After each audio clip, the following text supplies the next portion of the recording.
Well, we received a call back when we had the heavy rains, and unfortunately this woman's basement flooded.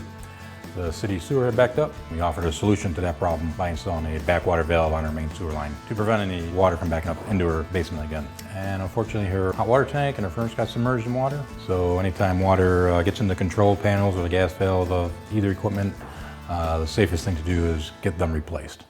The first procedure is to turn the gas off the appliance.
We are going to pull the old furnace out and remove it from the home.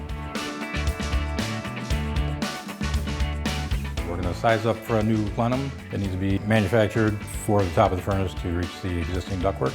Then we're going to place a new furnace in place and secure everything: the gas line, electric line, thermostat line, condensate line, and the flue gases.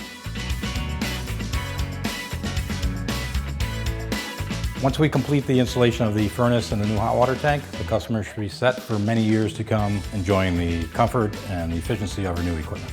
So whether you need us there to repair your unit or you're just looking to upgrade, call our HVAC division 68 Flush.